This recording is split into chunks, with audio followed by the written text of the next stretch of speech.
Puedes imaginarte un objeto cuya masa sea de aproximadamente 100 billones de soles.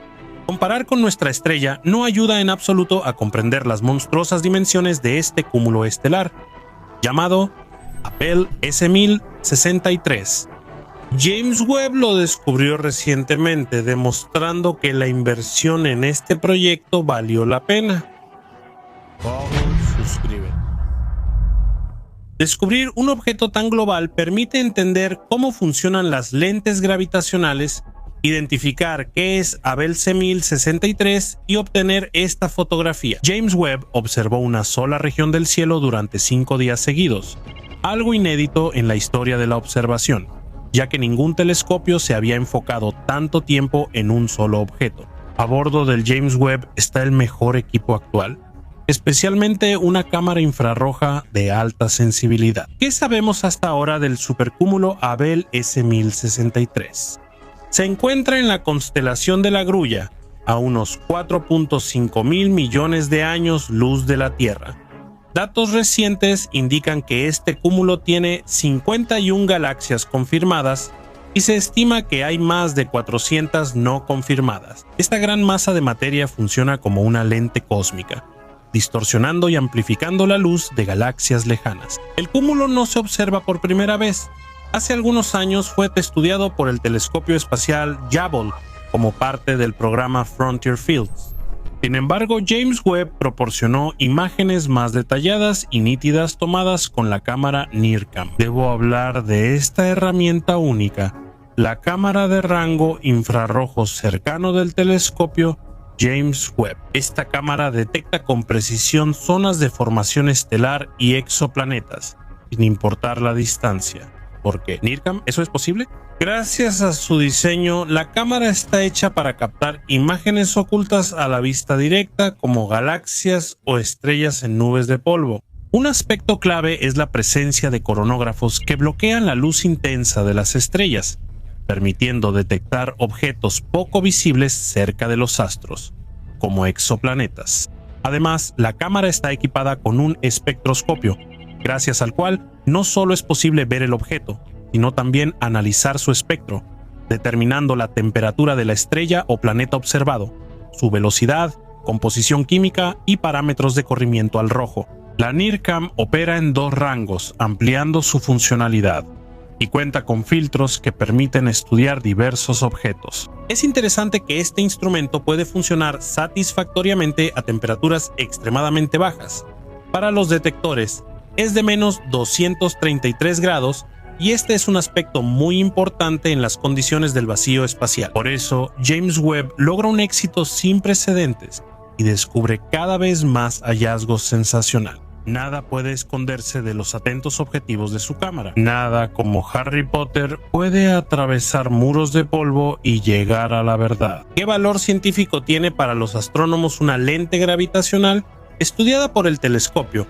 Como una lente común olvidada en tu escritorio, puede aumentar varias veces los objetos y revelar incluso los que la óptica más sensible no detectaba antes. Podremos observar galaxias cuyo estudio antes era impensable, como las que surgieron poco después del Big Bang. ¿Por qué la observación detallada del lente gravitacional interesa tanto a los científicos? El asunto es que este fenómeno sorprendente es una prueba indirecta de la existencia de la materia oscura, una sustancia que no podemos ver, pero que se manifiesta por su enorme gravedad y masa. En cuanto al cúmulo Abell S1063, después de los datos obtenidos por las observaciones de James Webb, los astrofísicos están seguros de que la estructura se encuentra en proceso de fusión de varios cúmulos galácticos. Es decir, el periodo de existencia del cúmulo que observamos ahora es bastante activo. La confianza en la suposición crece por las investigaciones del telescopio Chandra, que detectó radiación brillante en la zona, confirmando procesos de fusión. ¿Qué otros detalles llamaron la atención de los astrofísicos durante la observación del cúmulo galáctico Abell S1063? Tal vez este sonido sorprendente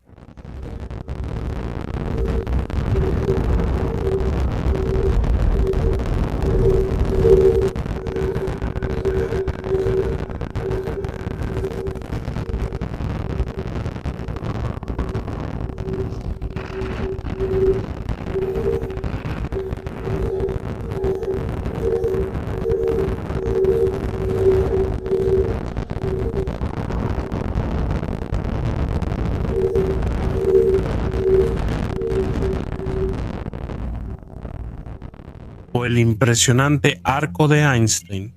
En realidad es esto, aunque lo otro también ocurre probablemente. En un lugar tan antiguo y remoto, casi con certeza se esconde algo aterrador y misterioso, capaz de emitir esos sonidos. Regresemos a las suposiciones científicas. Los arcos de Einstein son un efecto visual del lente gravitacional, que predijo el famoso científico en su teoría de la relatividad. Estos arcos se ven como brillantes franjas de luz alargadas o anillos, producidos por galaxias muy lejanas. El efecto es una curvatura del espacio-tiempo predicha muchos años antes de que la viéramos con nuestros propios ojos. Es decir, hay que entender claramente que los arcos de Einstein no son un objeto físico, sino un efecto óptico que permite estudiar galaxias increíblemente lejanas, que serían muy tenues sin este bono gravitacional. Entonces significa que finalmente hemos llegado a la época en la que las predicciones teóricas se hacen realidad y están disponibles para ser observadas. El primer efecto que predijo Albert Einstein ya fue comprobado y corregimos por él en los sistemas de navegación por satélite. Es la dilatación gravitacional del tiempo. El ejemplo más claro es la caída en un agujero negro. Sin embargo, hay formas menos traumáticas de mostrar este efecto, como el experimento de Haffela-Kittinger, que probó la paradoja de los gemelos. En otoño de 1971, los científicos que dieron nombre al experimento viajaron por el mundo con relojes atómicos de cesio en un avión. Luego compararon las lecturas de los cronómetros con los relojes en reposo del Observatorio Naval de los Estados Unidos. Por lo tanto, los relojes en reposo avanzaban más rápido que los que se movían. Este efecto se toma en cuenta obligatoriamente en los sistemas de navegación, de lo contrario, no se podría hablar de precisión en la geolocalización. Y estos son solo dos predicciones científicas confirmadas. ¿Te imaginas lo que nos espera en el futuro? ¿Te gustaría beber el elixir de la vida eterna o confiar la mejora corporal a los nanorobots para verlo con tus propios ojos? Sigamos. El hallazgo del cúmulo Abell S1063 y su efecto gravitacional es solo el inicio, pero lo descubierto con el lente gravitacional no solo sorprende, sino que causa asombro reverente. Les presento la galaxia MOMS Z14, que hasta ahora es la más antigua que se ha encontrado. James Webb midió su corrimiento al rojo y determinó que el objeto tiene unos 13.5 mil millones de años, justo el tiempo que la luz de la galaxia tardó en llegar a nosotros. Y esto a su vez significa que en este momento estamos observando un cúmulo estelar que apareció aproximadamente entre 200 y 280 millones de años después del Big Bang, en el periodo de reionización. Todo estaría bien, pero cuando el hidrógeno neutro empezaba a ionizarse por la energía de los cuerpos celestes más antiguos. Según las teorías científicas actuales, la aparición de conglomerados tan grandes es imposible. Lo más probable es que la galaxia que ves ahora en la foto, por su tamaño y masa, sea equivalente a la pequeña nube de Magallanes. El descubrimiento del objeto, ubicado en la constelación de Sextante, ocurrió hace muy poco, en el año, y fue posible nuevamente gracias a la herramienta universal NIRCam. Antes de la llegada de James Webb era absolutamente imposible ver estructuras tan lejanas, incluso utilizando lentes gravitacionales. Según las observaciones, la galaxia está atravesando un periodo de formación estelar activa, y quizás ese sea otro factor que nos ayuda a distinguirla. Sin embargo, la lente cósmica provocada por el gran cúmulo Abell S1063 también contribuyó mucho al hallazgo de la galaxia MOMS Z14. Sin esto, un objeto tan distante habría sido inaccesible para la observación y mucho menos para el estudio, incluso con el equipo ultramoderno de James Webb. Pero lo más importante es que ahora sabemos mucho más sobre cómo y cuándo se encendió la antorcha de nuestro universo. Los datos obtenidos exigen actualizar la información sobre la evolución de galaxias, la estructura del macrocosmos y crear nuevos enfoques conceptuales para su estudio.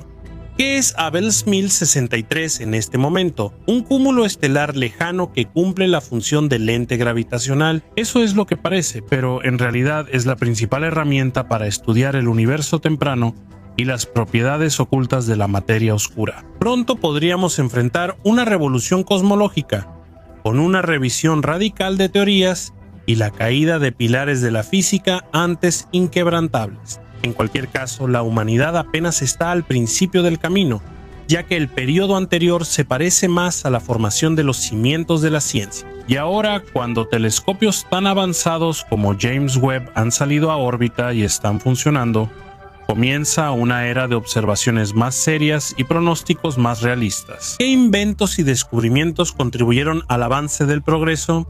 La invención de la rueda, el descubrimiento de América y los vuelos de los hermanos Wright, junto con muchos otros descubrimientos, son importantes porque impulsaron el progreso hasta este punto en poco tiempo histórico. Pero si prestamos atención exclusivamente al estudio del espacio, las estrellas y los planetas, de los mencionados, los vuelos de los hermanos Wright son los más cercanos al tema de nuestro video. ¿Por qué? En solo 121 años la humanidad pasó de globos aerostáticos y planeadores al aterrizaje de un helicóptero en Marte. Hoy vamos a seguir su destino desde el despegue hasta la caída. En la primavera de 2021, el helicóptero no tripulado Ingenuity de la NASA realizó el primer vuelo en la atmósfera de otro cuerpo celeste, Marte. Es una tarea complicada, dada la gran diferencia entre la atmósfera terrestre y la marciana. En el planeta rojo no solo es difícil volar, sino incluso despegar, ya que las leyes de la aerodinámica dejan de funcionar con esa densidad de aire. Por eso, los ingenieros de la agencia espacial tuvieron que esforzarse mucho para levantar un helicóptero, que por fuera parece más un juguete de $85 millones en el cielo de Marte. Por cierto, la inversión en este proyecto fue menor que en algunos bestsellers mundiales. El presupuesto de Titanic fue de $218 millones, mientras que Misión Rescate de Ridley Scott costó $108 millones. Pero en la historia de la cosmonáutica probablemente no hubo una inversión más exitosa. Ingenuity justificó la inversión y emocionó a decenas de personas que trabajaron en el proyecto. Cuando pereció en las arenas de Marte, ¿qué peligros amenazaron al helicóptero marciano durante la misión? Lo más grave fueron las tormentas de polvo. En Marte son enormes y pueden durar de varios días hasta 3 a 6 meses cubriendo todo el planeta. Soportar esas condiciones es difícil incluso para un rover, más aún para un helicóptero frágil. La misión fue planeada como entrenamiento. El helicóptero, entregado a Marte por el programa Marte 2020, fue descargado junto al rover Perseverancia en el cráter G0. Después de eso, el dispositivo debía demostrar sus capacidades operativas, pero al final funcionó mucho más tiempo del planeado y le dio al mundo una gran cantidad de información valiosa sobre el planeta rojo y los vuelos en condiciones extraterrestres difíciles. Los despegues y aterrizajes de práctica fueron exitosos. Se eligió un helipuerto de 10x10 metros para las pruebas de vuelo, sin piedras mayores a 4 centímetros de altura. Encontrar un lugar así en otro planeta y de forma remota requirió mucho esfuerzo. Al llegar el segundo sol, el helicóptero inició vuelos y completó 72 durante la misión. Aunque solo debía despegar y aterrizar en la atmósfera marciana, funcionó 3 años. ¿Qué es Ingenuity? Es un pequeño dron de 49 centímetros de altura y menos de 20 centímetros de largo. Su peso tampoco impresiona, 1.8 kilogramos, pero eso es en la Tierra. En Marte el dispositivo pesaba aún menos, solo 680 gramos. Las capacidades de vuelo del helicóptero marciano tampoco son muy grandes. La distancia máxima de vuelo es de unos 300 metros y la duración no supera los 3 minutos. El dron está diseñado para elevarse no más de 5 metros. 4 soportes delgados, similares a patas de mosquito, son tubos de fibra de carbono.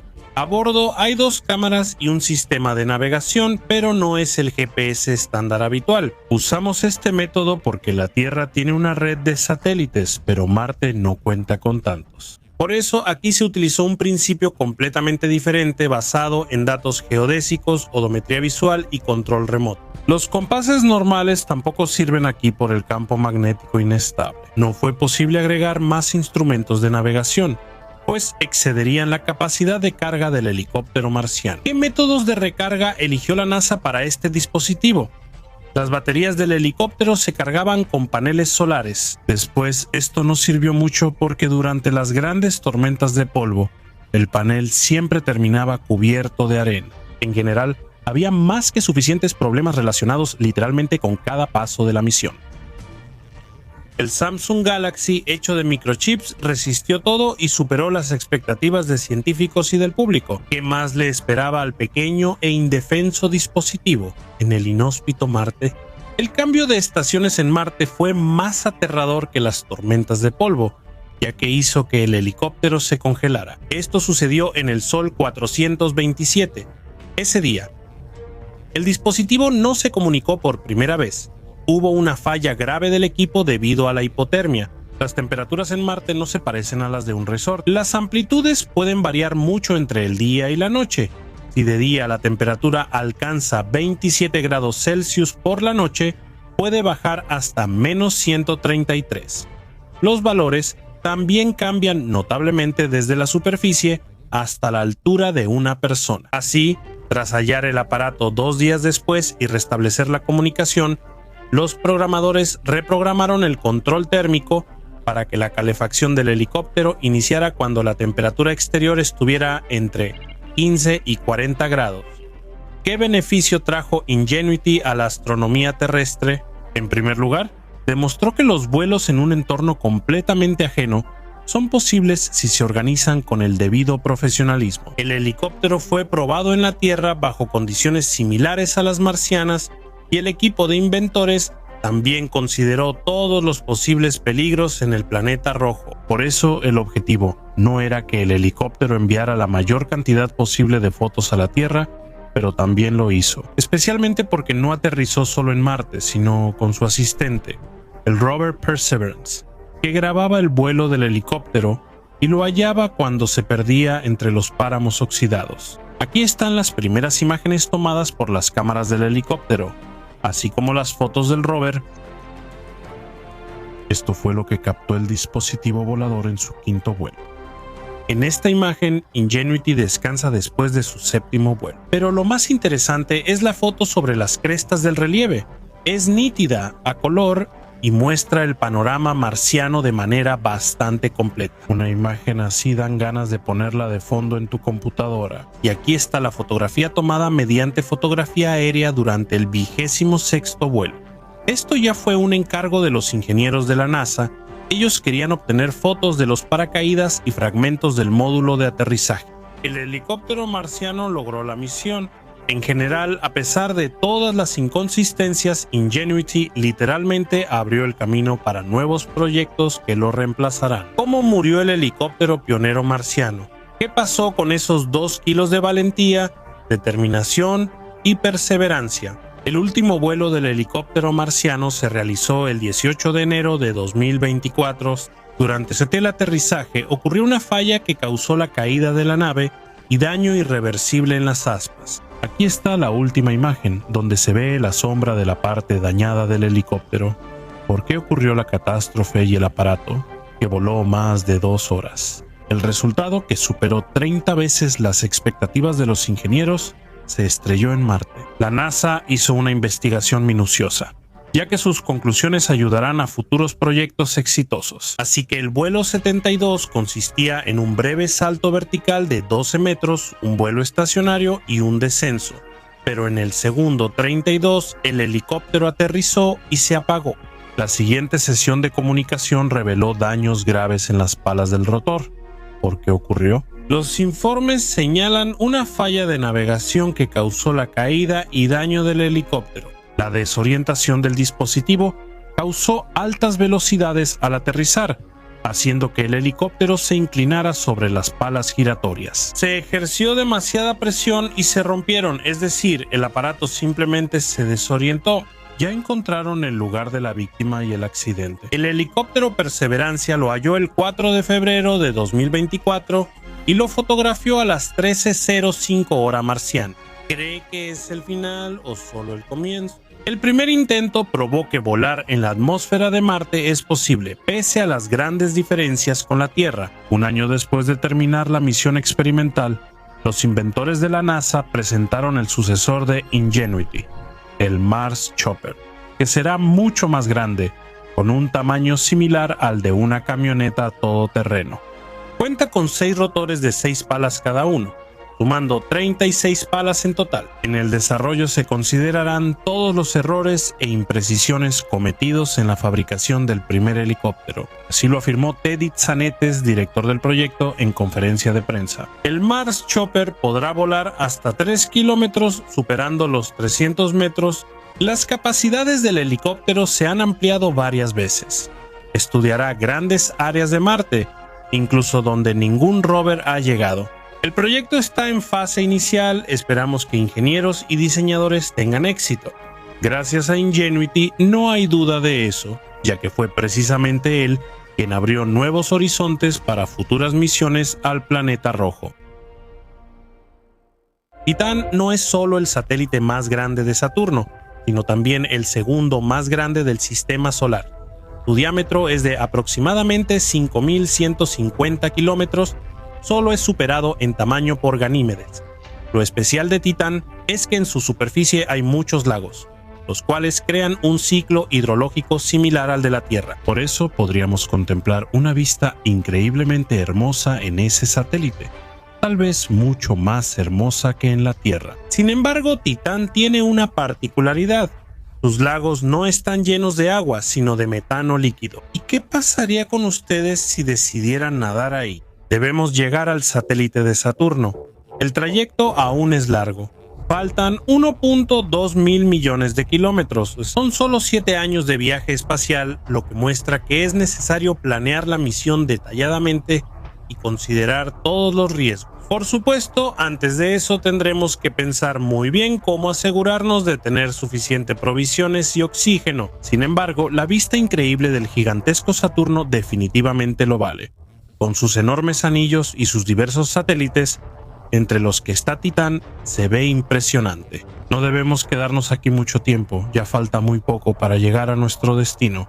Y debo decir que contemplar Titán tan de cerca es un verdadero placer. Cuenta con muchos lagos y ríos, además de una atmósfera densa que causa lluvias periódicas. Además, Titán es realmente enorme, incluso es más grande que Mercurio. Ya que has llegado hasta Titán, es hora de aterrizar. Cabe decir que el descenso en sí tomará más de 2 horas. A esto hay que sumarle que al aterrizar es fácil caer directamente en metano líquido. Por eso, antes de aterrizar en Titán, hay que estudiar su superficie para elegir un buen lugar. Pero si logramos aterrizar con éxito en Titán, veamos qué hay aquí en general. Es sorprendente, pero las condiciones aquí son bastante cómodas considerando las circunstancias. La atmósfera de este mundo es un 95% similar a la de la Tierra, pero no es momento de quitarse el traje espacial. El 5% restante es metano mortal, lagos de metano, atmósfera de metano e incluso lluvias de metano. La lluvia en Titán también es un fenómeno bastante interesante. Parece que cae en cámara lenta, otra vez debido a la gravedad. En el satélite las gotas caen a 1.6 metros por segundo, mientras que en la Tierra llegan hasta 9 metros por segundo. Una persona no puede respirar por sí sola en estas condiciones y hace mucho frío aquí. Este mundo no es cálido. Por la lejanía del Sol, la temperatura es de 180 degrees. Por eso deberías usar un traje protector al pasear cerca de un lago. Además, podrías correr y saltar fácilmente, gracias a la gravedad. Ahora pasemos a lo más importante. Sabemos que entiendes que sumergirse en un océano de metano no es nada agradable. En primer lugar, te convertirías en un bloque de hielo debido a las temperaturas extremadamente bajas.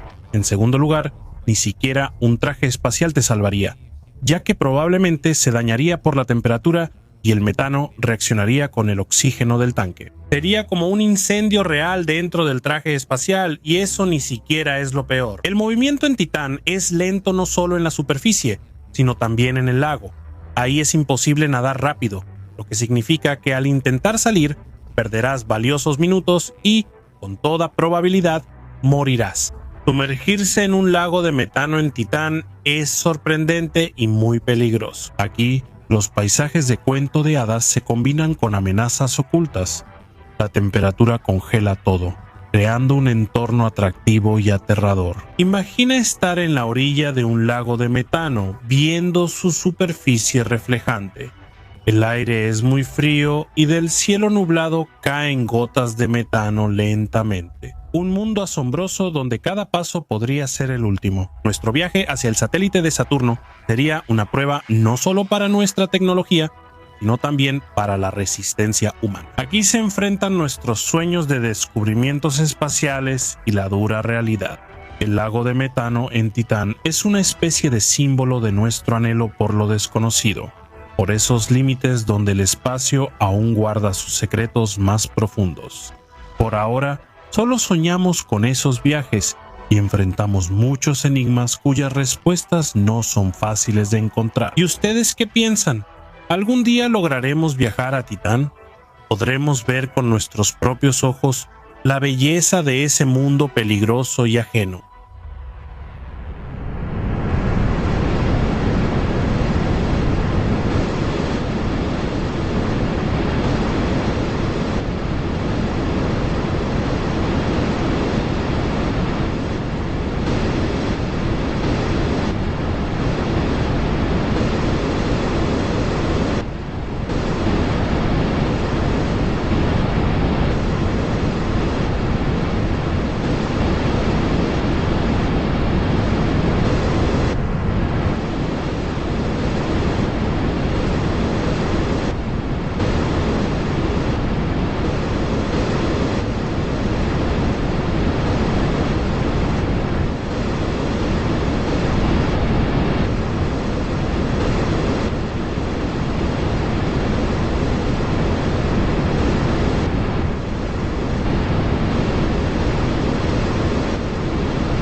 Si este video les pareció realmente interesante, no olviden indicarlo y darle un pulgar arriba electrónico. No olviden suscribirse y activar la campanita para enterarse de los nuevos episodios. Todavía nos esperan muchos encuentros con diferentes mega superplanetas, y los comentarios con el hashtag BioHubble aparecen en el siguiente video.